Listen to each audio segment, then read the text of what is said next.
नमस्कार, जी न्यूज पर बिलासपुर प्रदेश भर की तमाम ताजा तरीन खबरों के साथ इस वक्त मैं हूं जागृति। खबरों को बढ़ने से पहले आइए नजर डालते हैं आज के हेडलाइंस पर।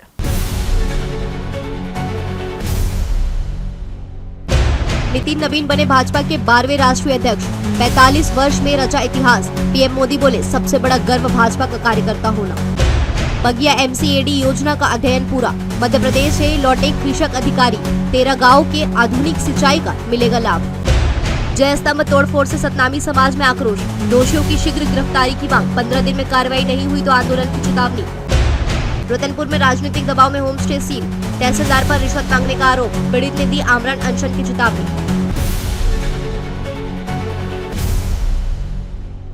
अब खबरें विस्तार से। भारतीय जनता पार्टी को आज नया राष्ट्रीय अध्यक्ष मिल गया है। नितिन नवीन को भाजपा का 12वां राष्ट्रीय अध्यक्ष निर्वाचित किया गया, जिसकी आधिकारिक घोषणा भाजपा मुख्यालय में की गई। 45 वर्षीय नितिन नवीन भाजपा के अब तक के सबसे युवा राष्ट्रीय अध्यक्ष बने हैं। इस अवसर पर प्रधानमंत्री नरेंद्र मोदी, केंद्रीय मंत्री, वरिष्ठ नेता और बड़ी संख्या में कार्यकर्ता मंच पर उपस्थित रहे। प्रधानमंत्री नरेंद्र मोदी ने नितिन नवीन को बधाई देते हुए कहा कि लोग उन्हें प्रधानमंत्री के रूप में देखते हैं, लेकिन उनके जीवन का सबसे बड़ा गर्व भाजपा का कार्यकर्ता होना है। उन्होंने कहा कि नितिन नवीन उनके बॉस है और सभी कार्यकर्ताओं के अध्यक्ष है, जिससे कार्यकर्ताओं में नई ऊर्जा का संचार हुआ। पीएम मोदी ने कहा कि नितिन नवीन की जिम्मेदारी केवल भाजपा संगठन तक सीमित नहीं रहेगी, बल्कि एनडीए के सभी सहयोगी दलों के साथ समन्वय बनाना भी उनका अहम दायित्व होगा। उन्होंने विश्वास जताया कि नितिन नवीन ने अब तक हर भूमिका में खुद को साबित किया है और आगे संगठन को और मजबूत करेंगे। पीएम मोदी ने संगठन पर्व और जनसंघ की स्थापना के 75 वर्ष पूरे होने का उल्लेख करते हुए कहा कि भाजपा का संगठन त्याग, बलिदान और लोकतांत्रिक परंपराओं का प्रतीक है। उन्होंने सभी पूर्व राष्ट्रीय अध्यक्षों का अभिनंदन करते हुए कहा कि नितिन नवीन के नेतृत्व में पार्टी को नई ऊर्जा, युवा नेतृत्व और राष्ट्र सेवा की नई दिशा मिलेगी। 21वीं सदी है और देखते ही देखते 21वीं सदी के पहले 25 वर्ष तो पूरे भी हो चुके हैं। आने वाले 25 वर्ष बहुत महत्वपूर्ण है। ये वो कालखंड है जब विकसित भारत का निर्माण होना है और होना तय है।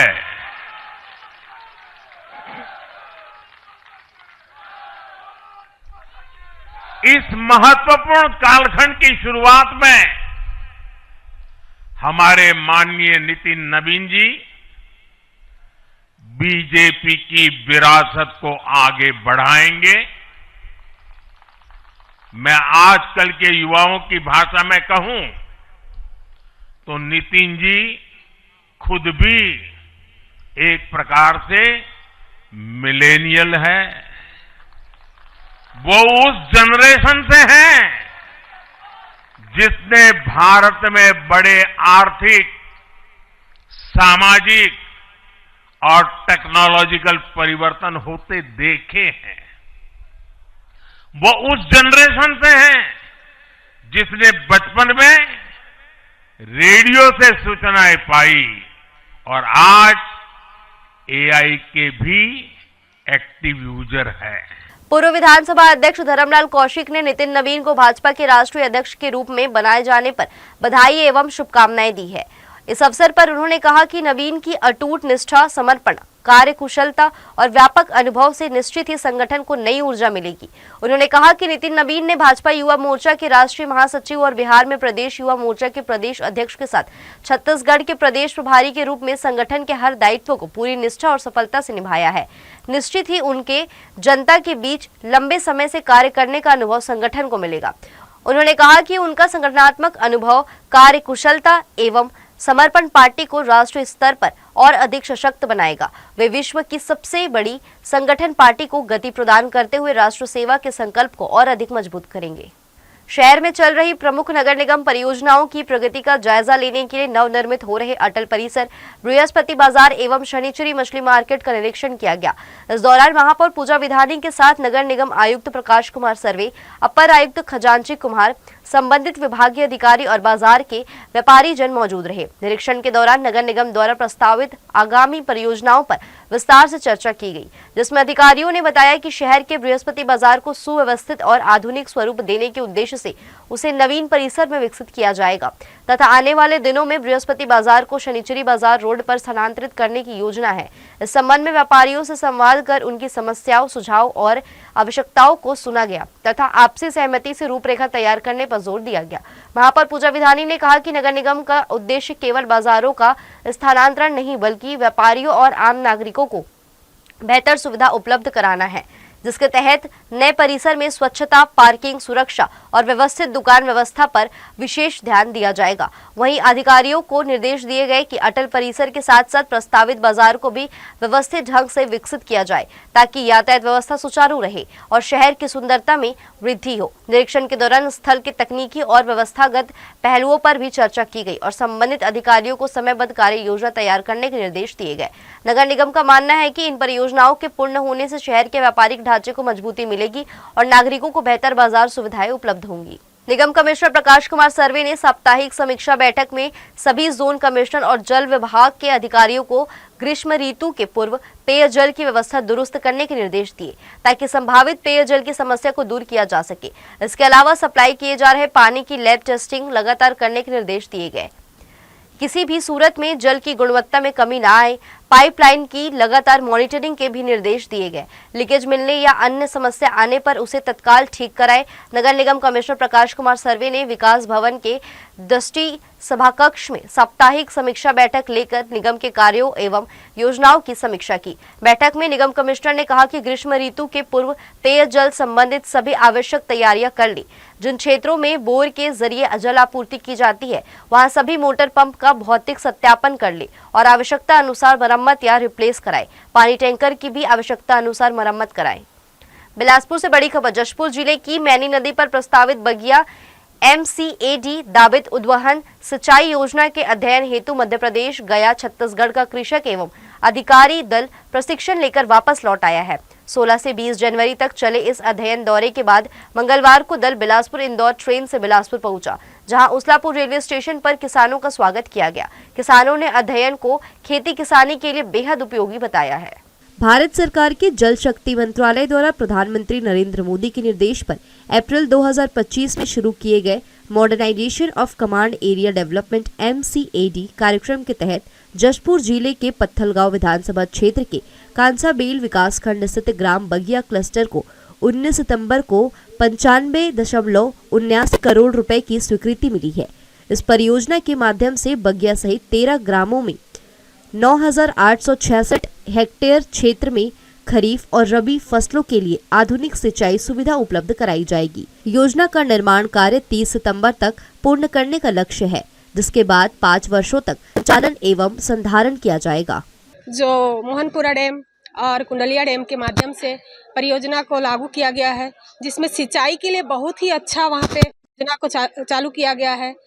किसानों को बहुत ही लाभ प्राप्त हो रहा है और हर किसान जो है वहाँ पे बहुत ही खुश हैं और वो चाहते हैं कि इसी तरह हमारे क्लस्टर बगिया में भी हो और हम भी चाहते हैं कि इसी तरह बगिया क्लस्टर में भी हो, ताकि हमारे इस जगह के भी सभी किसान भाइयों बहनों को इतना अच्छा अवसर प्राप्त हो कि वो अपने आजीविका को आगे बढ़ाएं। बहुत अच्छा रहा वहाँ का अनुभव और हमें सीखने का भी मौका मिला। हम लोग जशपुर जिले के बगिया क्लस्टर से कुल 13 गांव से कुल 26 किसान वहां भ्रमण के लिए गए थे। MCAD योजना के अंतर्गत आधुनिक दाबित पाइप सिंचाई नेटवर्क और ऊर्जा आधारित विद्युत आपूर्ति, SCADA और LOT आधारित प्रबंधन, GIS मैपिंग तथा जल उपयोग दक्षता पर विशेष जोर दिया गया है। इससे किसानों को पर ड्रॉप मोड के तहत अधिक उत्पादन और आय में वृद्धि का लाभ मिलेगा। छत्तीसगढ़ से हम लोग 58 सदस्यीय दल मध्य प्रदेश गया था, जिसमें कलेक्टर जसपुर साहब, हमारे मुख्यमंत्री के साथ मैं, संजय पाठक, हमारे अन्य अधिकारीगण और साथ में 26 किसान, जिसमें 15 महिला और 11 पुरुष थे। सभी गए थे अध्ययन के लिए। मध्य प्रदेश से हम लोग जो है राजगढ़ जिले की मोहनपुरा कुंडलिया डैम का अध्ययन किए, वहाँ की एक एक बारीकियों के समझे पूरे एशिया का सबसे बड़ा पाइप डिस्ट्रीब्यूशन नेटवर्क का जो सिस्टम है वहाँ का 3 लाख हेक्टेयर का पाइप डिस्ट्रीब्यूशन नेटवर्क के थ्रू उसके बारीकियों को समझा हमने। उन्होंने किस प्रकार खेती के क्षेत्र में क्रांति लाई, सिंचाई के लिए बहुत बड़ा उदाहरण है। क्षेत्रों को देखा, पंप हाउस को देखा, किस प्रकार से पाइप की नेटवर्किंग किया गया है, उसको अपने हमारे तकनीकी अधिकारियों के साथ उसको हमने अध्ययन किया। हमारे किसानों का जो किसान से संबंधित जो एस्पेक्ट था उनको बताया, दिखाया, समझाया कि किस प्रकार से क्रॉप डाइवर्सिफिकेशन किया गया है, बंजर भूमि पे किस प्रकार से उत्पादन हुआ है। एक बेहतरीन उदाहरण है वहाँ पर। एक प्रदेश के राजगढ़ जिले स्थित मोहनपुरा और कुंडालिया वृहद सिंचाई परियोजनाओं के उन्नत किया। किसानों का कहना है कि इस प्रशिक्षण से उन्हें आधुनिक करने की व्यवहारिक जानकारी मिली है और वे चाहते हैं कि ऐसी तकनीकें छत्तीसगढ़ में भी जल्द लागू हो। छत्तीसगढ़ में आधुनिक सिंचाई प्रणालियों के प्रभावी क्रियान्वयन की दिशा में एक अहम कदम माना जा रहा है। कैमरामैन राकेश खरे के साथ आलोक अग्रवाल की रिपोर्ट। मंगलवार को आयोजित साप्ताहिक जनदर्शन में शहरी और ग्रामीण क्षेत्रों से बड़ी संख्या में नागरिक अपनी समस्याएं लेकर कलेक्ट्रेट पहुंचे, जहां मूलभूत सुविधाओं से जुड़ी शिकायतें प्रमुख रूप से सामने आई। इनमें पेयजल, सड़क, नाली, बिजली और आवास से संबंधित समस्याएं शामिल रही। सुबह से ही कलेक्ट्रेट परिसर में लोगों की लंबी कतारें देखने को मिली और जनदर्शन के दौरान नागरिकों ने अलग अलग विभागों से जुड़ी अपनी परेशानियां कलेक्टर के समक्ष रखी। कई लोगों ने वर्षों से लंबित समस्याओं के निराकरण की मांग की, जबकि कुछ ने त्वरित कार्रवाई नहीं होने पर नाराजगी भी जताई। ग्रामीण क्षेत्रों से आए लोगों ने सड़क और बिजली व्यवस्था की बदहाली का मुद्दा उठाया। वहीं शहरी क्षेत्र के नागरिकों ने नाली जाम और पेयजल संकट की शिकायत की। कलेक्टर संजय अग्रवाल ने जनदर्शन में आए प्रत्येक फरियादी से मुलाकात कर उनकी समस्याएं गंभीरता से सुनी और संबंधित विभागों के अधिकारियों को तलब कर प्रकरणों की जानकारी ली।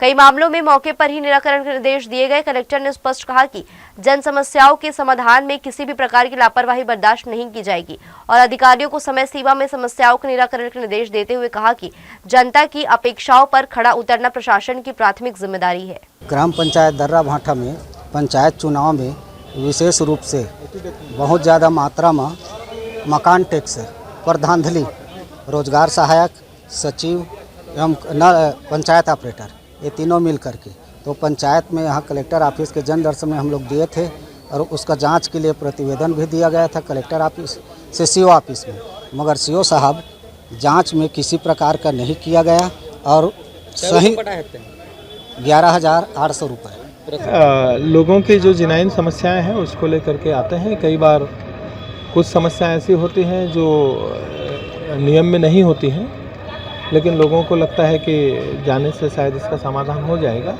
तो दोनों ही तरह से लोग हैं और समस्याएं तो ऐसा है कि वो कंटिन्यूअस किसी न किसी रूप में बढ़ती जाएंगी। पहले लोग छोटे सड़कें नहीं होती थी तो सड़क के लिए आते थे, अब सड़क बन गई तो सड़क का और चौड़ीकरण हो उसके लिए आते हैं।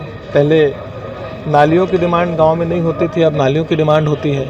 पहले स्टेडियम की डिमांड नहीं होती थी, अब स्टेडियम की डिमांड आती है। तो समय के हिसाब से ज़रूरत क्या चीज़ों की है उसके हिसाब से लोग आते हैं डिमांड। कलेक्टर संजय अग्रवाल ने मंगलवार को समय सीमा की बैठक लेकर जिले में संचालित शासन की फ्लैगशिप योजनाओं और आगामी गणतंत्र दिवस समारोह की तैयारियों की समीक्षा की। बैठक में कलेक्टर ने बताया कि इस वर्ष गणतंत्र दिवस के अवसर पर जिले में पहली बार मुख्यमंत्री विष्णुदेव साय द्वारा ध्वजारोहण किया जाना संभावित है।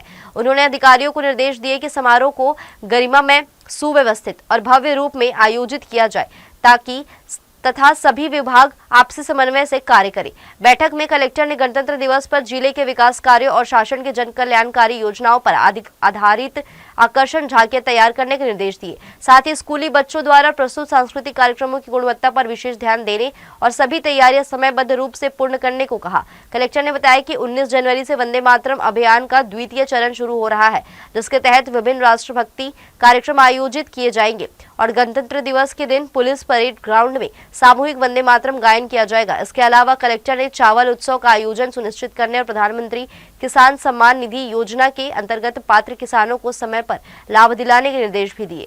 अभी आज की टीएल बैठक में मेनली जैसे अभी गणतंत्र दिवस आना है तो उसको लेकर के तैयारी के बारे में था और इस बार बहुत खुशी की बात है कि हमारे गणतंत्र दिवस में हमारे मुख्य अतिथि, जैसा मुझे अभी पता लगा है, माननीय मुख्यमंत्री जी रहेंगे, तो उसके हिसाब से हमारी और बढ़िया तैयारी हो, झांकी भी एक अच्छा संदेश देती हुई झांकी हो, कल्चरल कार्यक्रम भी बढ़िया हो, तो उसके हिसाब से आज एक बैठक हुई थी। साथ में महीने में एक बार हम लोग एन कार्ड की बैठक करते हैं, सड़क सुरक्षा के संबंध में बैठक करते हैं, कोटपा में क्या कार्रवाई हुई उसके संबंध में बैठक करते हैं और साथ में अलग अलग डिपार्टमेंट्स की जो स्कीम्स है उन स्कीम्स में जो प्रोग्रेस है उसको लेकर के जो शासन की फ्लैगशिप स्कीम है उसके बारे में हम लोग चर्चा करते हैं। साथ में जो जनदर्शन में लोग आते हैं उनकी जो समस्याएं हैं उन समस्याओं का कितना क्या समाधान हुआ, कितना बचा, उन सारी चीज़ों के बारे में चर्चा करते हैं। मस्तूरी जनपद पंचायत अंतर्गत ग्राम पंचायत ओखर में सचिव पद को लेकर लंबे समय से जारी अव्यवस्था का मामला सामने आया है।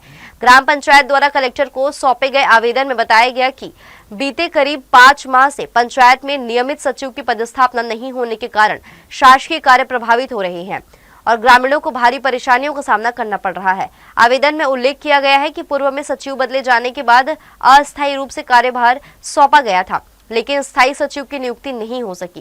ग्राम पंचायत का आरोप है कि पूर्व में पदस्थ रहे सचिव के कार्यकाल में विकास कार्यों, निर्माण कार्यों और पंचायत राशि के व्यय में अनियमितताएं हुई, जिससे पंचायत के कई कार्य अधूरे रह गए और ग्रामीणों में आक्रोश व्याप्त है। पंचायत ने यह भी बताया कि सचिव न होने से नाली निर्माण, शौचालय, आवास योजना, राशन कार्ड और शासन की विभिन्न योजनाओं से जुड़े कार्य समय पर नहीं हो पा रहे हैं। पंचायत प्रतिनिधियों को बार बार जनपद और जिला पंचायत के चक्कर लगाने पड़ रहे हैं, लेकिन अब तक स्थायी समाधान नहीं निकल पाया है। ग्राम पंचायत ओखर के सरपंच एवं प्रतिनिधियों ने कलेक्टर से मांग की है कि ग्राम पंचायत में शीघ्र स्थायी सचिव की नियुक्ति की जाए ताकि विकास कार्यों में गति आए और ग्रामीणों को राहत मिल सके। उन्होंने चेतावनी दी है कि यदि जल्द समाधान नहीं हुआ तो ग्रामीण आंदोलन के लिए मजबूर होंगे। हम ग्राम पंचायत ओखर मस्तूरी विधानसभा से आए हुए हैं और विगत 13 अगस्त 2025 से हमारे यहाँ सचिव नहीं है और सचिव नहीं होने के कारण गांव की पूरा जो काम होता है या गांव का विकास होता है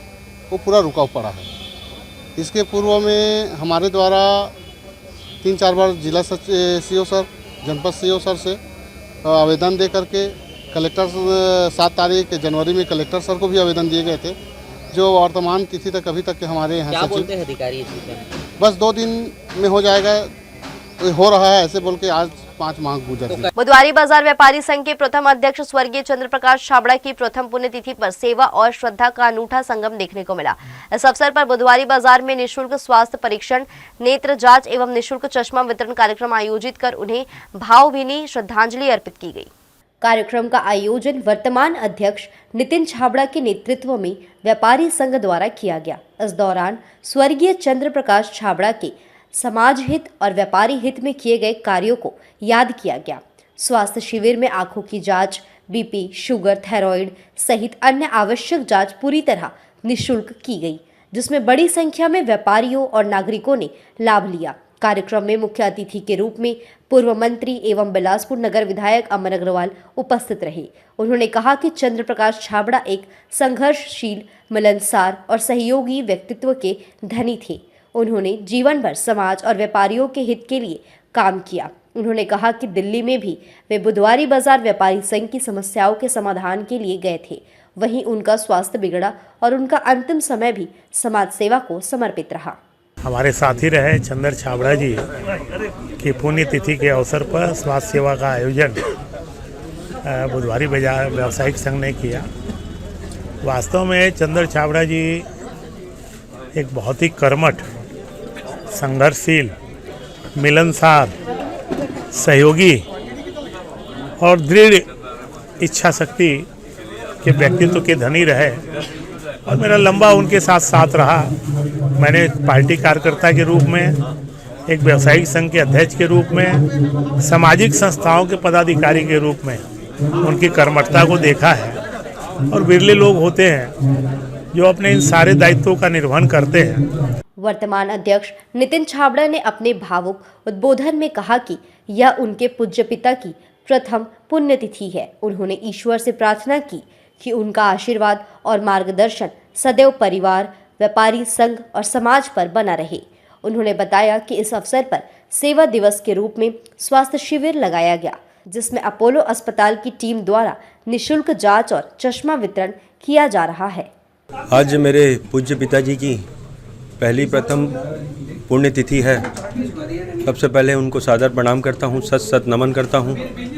ईश्वर से प्रार्थना करता हूँ कि उनका आशीर्वाद, मार्गदर्शन सदा मुझ पर, हमारे पूरे परिवार पर, व्यापारी संघ पर सभी पर बना रहे, ऐसा मैं भगवान से प्रार्थना करता हूँ। आज बुधवारी बाजार व्यापारी संघ के द्वारा निःशुल्क स्वास्थ्य शिविर लगाया गया है। इसके लिए मैं सभी व्यापारी संघ को बहुत बहुत धन्यवाद, आभार देना चाहूँगा कि जिन्होंने ये सेवा दिवस के रूप में बुधवारी बाजार में स्वास्थ्य शिविर लगा करके प्रथम पिताजी की पुण्यतिथि पर स्वास्थ्य शिविर लगाया। व्यापारी संघ के पदाधिकारियों ने कहा कि स्वर्गीय चंद्र प्रकाश छाबड़ा उनके लिए मार्गदर्शक और प्रेरणा स्रोत रही हैं। उनकी स्मृति में यह स्वास्थ्य शिविर आयोजित किया गया है और भविष्य में भी व्यापारी संघ इसी तरह के सेवा कार्य करता रहेगा। जरूरतमंदों को आगे भी इलाज और सहायता उपलब्ध कराई जाएगी। आज हमारे अंकल, हमारे पूजनीय व्यापारी संघ के पूर्व अध्यक्ष श्री चंद्र प्रकाश छाबड़ा जी के प्रथम पुण्यतिथि पर हम व्यापारी गण सब मिलकर उन्हें नमन करते हैं, उनकी सादर उनको प्रणाम करते हैं और उनके मार्गदर्शन में हम आज स्वास्थ्य शिविर यहाँ पर लगाए हुए हैं। अपोलो की टीम आई है। बुधवारी बाजार व्यापारी संघ के अध्यक्ष हमारे पूजनीय चंद्र प्रकाश छाबड़ा जी के आज पुण्यतिथि में हमने स्वास्थ्य शिविर का आयोजन रखा है, जिसमें निःशुल्क नेत्र जांच, चश्मा वितरण, ब्लड टेस्ट, थायराइड और विभिन्न प्रकार के जांचों का आयोजन रखा है। कार्यक्रम में महापौर पूजा विधानी, जिला अध्यक्ष दीपक सिंह, भाजपा के वरिष्ठ युवा कार्यकर्ता सहित बड़ी संख्या में व्यापारी मौजूद रहे।